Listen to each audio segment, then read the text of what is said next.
A 14-year-old kid sits down at a piano in front of 300 people, and the entire audience starts laughing at him. And then Elton John walks out from backstage. Now hold on, I need you to picture this moment with me. It's a Friday evening in March 2019. The location is the Raymond Wanamaker Auditorium inside a public middle school in Bristol, England. It's one of those school talent shows that every community holds, the kind where parents sit in folding chairs, grandparents fiddle with their phone cameras trying to figure out how to record video, and younger siblings squirm in their seats asking when they can go home. The gymnasium has been converted into a makeshift concert hall. There's a small stage at the front, a curtain that keeps getting stuck halfway, and a single spotlight that flickers every time someone backstage bumps into the power strip. The sound system consists of 2 speakers that were probably manufactured during the Clinton administration. About 300 people are packed into that room. Teachers, families, friends, a few bored teenagers in the back row who are only there because their parents made them come. And then it's time for act number 14 on the program. A boy named Marcus Delgado walks out from behind the curtain. He's 14 years old, skinny, small for his age. His school uniform is slightly too big for him, the sleeves hanging past his wrists, his trousers pooling around shoes that have clearly been worn by at least one older sibling before him. His dark hair is uncombed, falling across his forehead in a way that makes it look like he's trying to hide behind it. His shoulders are hunched forward, curved inward, like he's physically trying to make himself smaller than he already is. He doesn't wave to the audience. He doesn't smile. He doesn't make eye contact with a single person. He just walks, shuffles, really, across the stage toward the old upright piano sitting under that flickering spotlight. And that's when the laughing starts. Not everyone, of course, not the whole room, but enough. A cluster of boys near the back, classmates who apparently found the mere sight of Marcus approaching a piano to be peak comedy. A few muffled snickers from somewhere in the middle rows. One voice just loud enough to carry, saying something about Marcus that made the people around him chuckle. Marcus heard it. You could tell he heard it because his shoulders climbed even higher toward his ears, and his pace quickened slightly, like he was trying to reach the safety of the piano bench before his courage ran out completely. He sat down. He placed his fingers on the keys. And he did something that nobody in that room, not the laughing boys, not the skeptical teachers, not even his own mother sitting in the 4th row with her hands clasped so tightly her knuckles were white, could have possibly predicted. If you're already invested in this story, and trust me, you should be, do me a quick favor right now. Hit that subscribe button and drop a like on this video. It genuinely helps us keep telling stories like this one, and I promise you, what happens next in this gymnasium is going to stay with you for a long time. Now, to understand why what happened that evening was so extraordinary, you need to know who Marcus Delgado actually was. Because the story behind the boy at the piano is just as remarkable as the moment itself. Marcus was born in Bristol to a Filipino mother named Rosa and an English father named James. James worked as a security guard at a shopping center. Rosa cleaned offices in the evenings. They lived in a 2-bedroom council flat in Hartcliffe, one of the most economically deprived neighborhoods in the entire southwest of England. Money was always tight. Not desperate, but the kind of tight where every purchase required a calculation, where new shoes meant something else had to wait, where the heating got turned down a few degrees lower than comfortable because every penny mattered. Marcus was the middle child of 3. His older brother, Andre, was the athlete, captain of the school football team, loud, confident, the kind of kid who walked into any room and immediately owned it. His younger sister, Leela, was the social butterfly, chatty and fearless and perpetually surrounded by friends. And then there was Marcus. Marcus was the quiet one, the invisible one, the kid who could spend an entire school day without saying more than a dozen words. He wasn't rude. He wasn't aloof. He was just profoundly, almost painfully shy. The kind of shy that goes beyond simple introversion into something that felt, to Marcus, like a prison he couldn't escape from. He struggled in class not because he wasn't intelligent, but because participation required speaking, and speaking required being noticed. And being noticed was the thing Marcus feared most in the world. Teachers would call on him and he would freeze, his throat closing up, his face burning red while classmates turned to stare. By the time he reached secondary school, he had been labeled by most of his peers as the weird, quiet kid, the one you don't bother talking to because he won't talk back. He ate lunch alone. He walked home alone. He spent his evenings alone in the small bedroom he shared with Andre, who was rarely there anyway, always out with friends or at football practice. But here's the thing about Marcus Delgado that almost nobody knew. When Marcus was alone, when the door was closed and the world couldn't see him, he played piano. Not on a real piano. His family couldn't afford one, and their flat certainly didn't have room for one. Marcus played on a second-hand electronic keyboard that his mother had found at a charity shop when he was 9 years old. It cost £12. 3 of the keys stuck. The sustain pedal didn't work. The built-in speakers produced a sound that was somewhere between an actual piano and a dying accordion. But to Marcus, it was everything.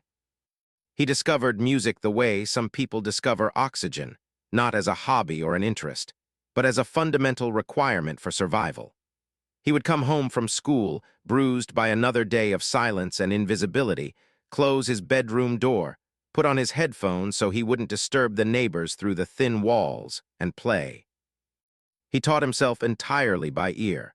No lessons, no teacher, no formal training of any kind. He would listen to songs on his mother's old phone, rewinding the same passages over and over, pausing, placing his fingers on the sticky keys, and slowly, painstakingly, figuring out how to make the same sounds. He started with simple pop songs. Then he discovered classical music through a playlist YouTube's algorithm served him one random Tuesday afternoon. Chopin, Debussy, Rachmaninoff. The complexity thrilled him.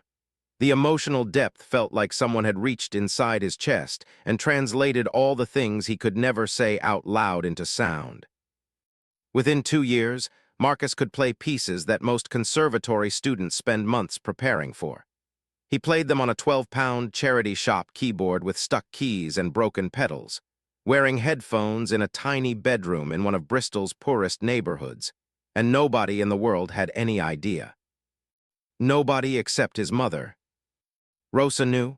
She would sometimes stand outside his bedroom door in the evenings, listening through the thin wood, tears rolling silently down her cheeks. She knew her son had something extraordinary inside him. She also knew that the world would never see it unless Marcus found the courage to show it, and courage was the one thing her beautiful, brilliant, heartbreakingly shy boy didn't seem to have. She tried everything. She encouraged him gently.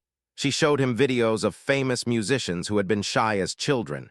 She even contacted the school about getting Marcus into the music program, but the program had been cut 2 years earlier due to budget constraints. There was no music teacher. There was no school piano. There was nothing. And so Marcus continued to play in secret.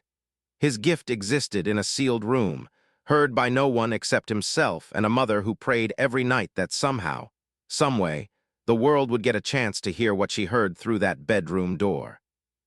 Which brings us to the talent show. Rosa signed Marcus up without telling him. I know, that sounds like a terrible idea, and honestly it nearly was. When Marcus found out 2 weeks before the event, he was devastated, furious, terrified. He told his mother he wouldn't do it. He said he couldn't do it. He said she had no right to volunteer him for something so horrifying without his permission. And Rosa, this gentle woman who rarely raised her voice about anything, looked her son in the eyes and said something he would never forget. Marcus, the world deserves to hear you, and you deserve to be heard.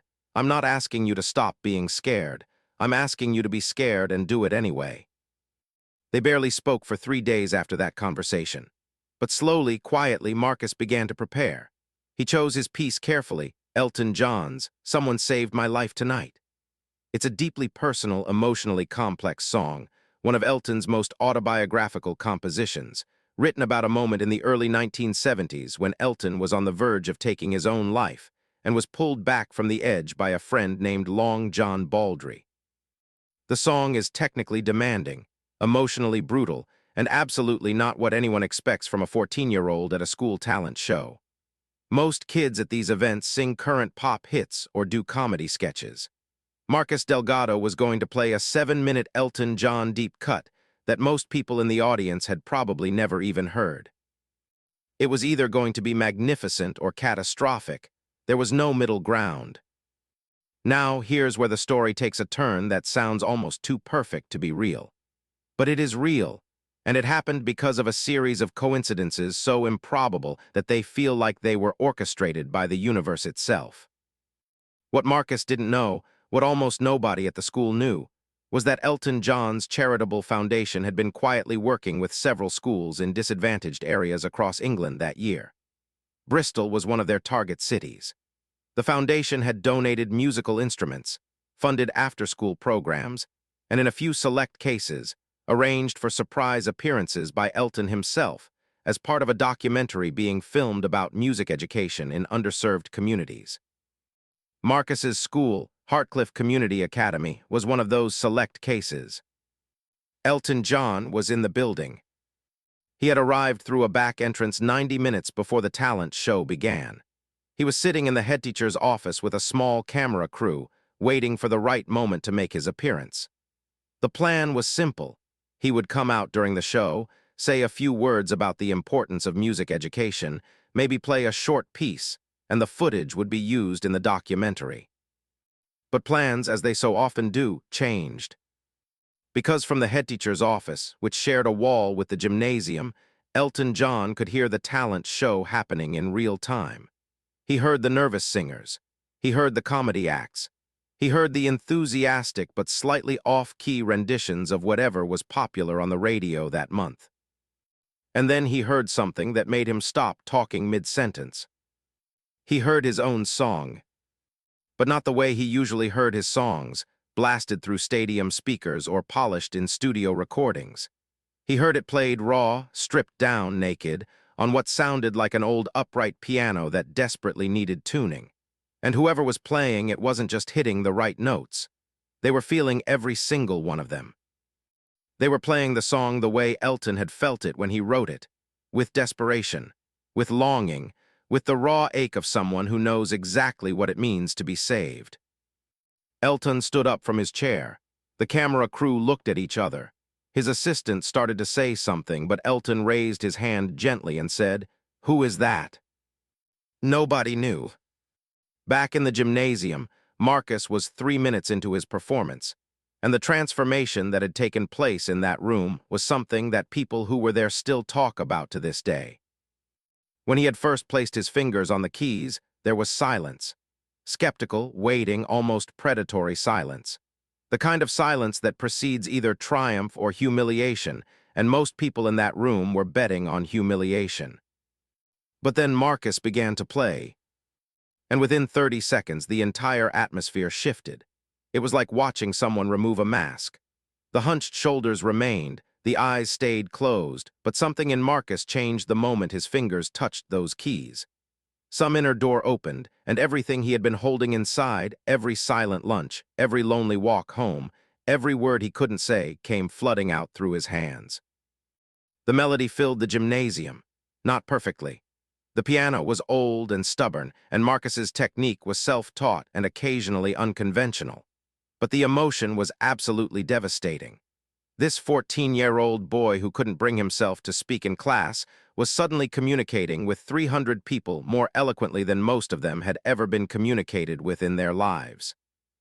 The boys who had been laughing stopped laughing. Teachers who had been checking their phones put them away. Marcus's mother in the 4th row was crying so hard she couldn't see. And then, about 4 minutes into the performance, something happened that turned an extraordinary moment into an impossible one. The gymnasium door near the stage opened quietly. A figure stepped through. Short, slightly stocky, wearing a dark blazer and his signature glasses, though these were a relatively understated pair by Elton John standards, black frames with just a hint of rhinestone. Elton John walked into the gymnasium and stood in the wings, just off stage, barely visible to the audience. A few people near the front noticed and did visible double takes. One woman grabbed her husband's arm so hard he yelped, but most of the audience was so transfixed by Marcus that they didn't notice the living legend standing 15 feet away. Marcus certainly didn't notice. His eyes were closed.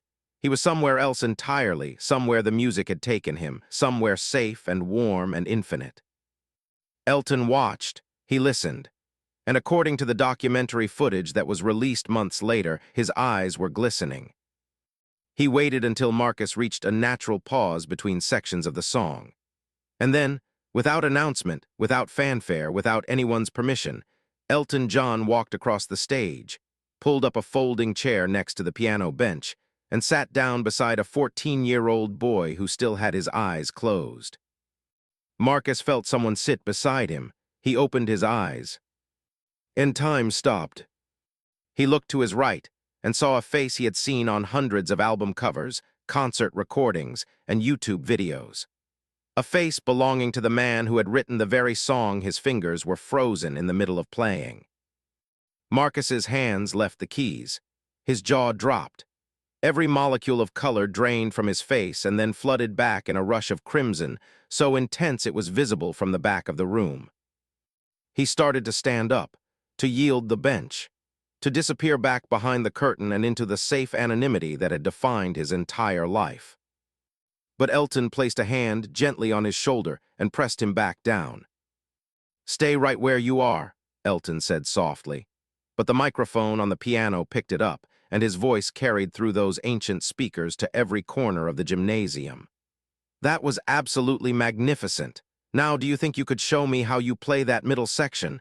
Because I think you might actually play it better than I do." The room exploded. 300 people simultaneously gasped, cheered, screamed, and at least 40 of them immediately started crying.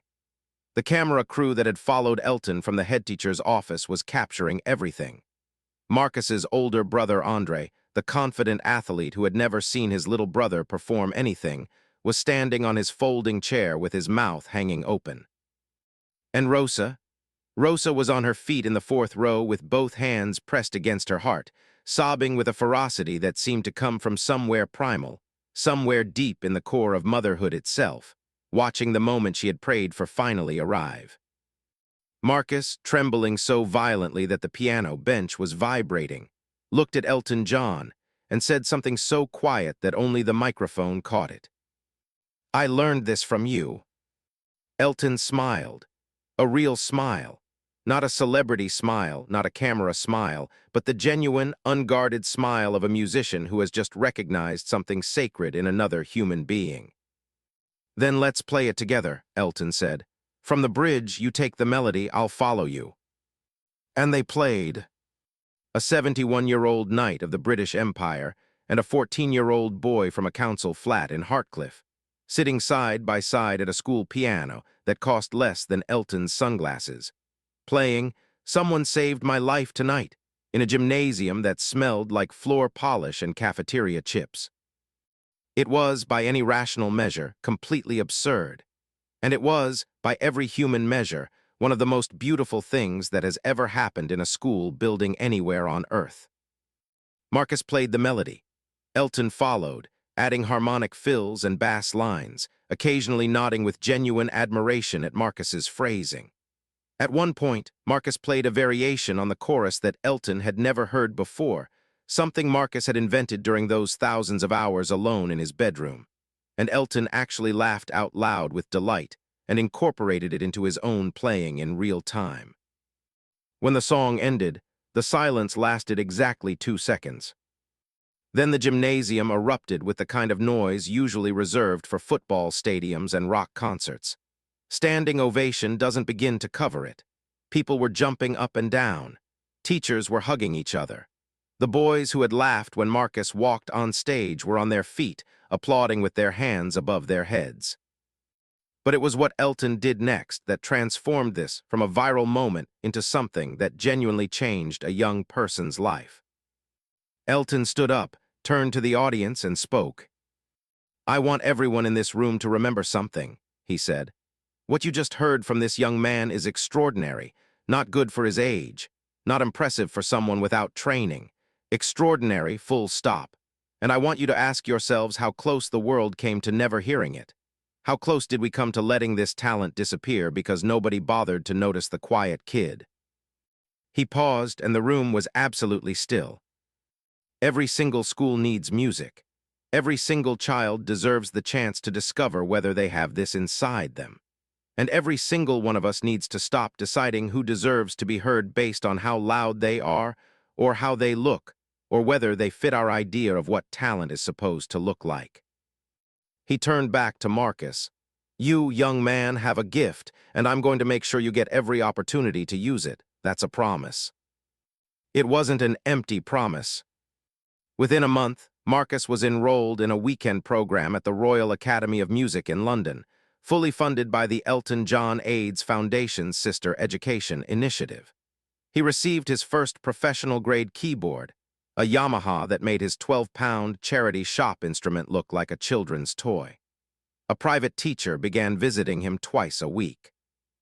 The documentary featuring Marcus's story aired on the BBC later that year. It was watched by over 4 million people. The clip of Marcus and Elton playing together was uploaded to YouTube, where it accumulated over 65 million views in its first year. It was shared by celebrities, musicians, teachers, and parents around the world. It trended on Twitter for 3 days. It made the front page of newspapers in 7 countries. But here's the part that matters more than any number. Marcus started talking. Not suddenly, not dramatically, not like a movie where the shy kid delivers a rousing speech and is cured of his anxiety forever. Real life doesn't work like that. But gradually, steadily, something shifted inside him. The experience of being heard, truly, profoundly heard, by 300 people, and then by millions more seemed to crack open something that had been sealed shut his entire life. He joined the school's newly refunded music program. He started eating lunch with other students in the music room. He made friends. Not many and not quickly, but real friends, the kind who liked him for exactly who he was. By the time he was 16, Marcus was performing at charity events and small concerts. He still got nervous. He still closed his eyes when he played. He still preferred small rooms to large ones, but he showed up. He sat down, and he played. In a 2021 interview, Marcus was asked what he would say to other kids who felt invisible the way he once had. He thought about it for a long time. He still wasn't someone who rushed to fill silences. And then he said something that absolutely destroyed every person who heard it. You don't have to be loud to be heard. You just have to find the thing that speaks for you. For me, it was a piano. For you, it might be something completely different, but it's there. And when you find it, don't hide it, even when people laugh, especially when people laugh, because the people who laugh before they listen aren't the people who matter. The people who matter are the ones who stop and stay. Rosa still stands outside doorways and listens to her son play. But now, she doesn't have to press her ear to the wood to hear it, because Marcus doesn't wear headphones anymore. He plays with the door open. This story is about a shy kid and a piano and a moment of impossible grace in a school gymnasium in Bristol. But it's also about something much bigger than that. It's about every person who has ever been underestimated, every talent that has ever gone unnoticed, every quiet voice that was drowned out by louder ones. It's a reminder that the most extraordinary abilities in this world don't always announce themselves. Sometimes they whisper.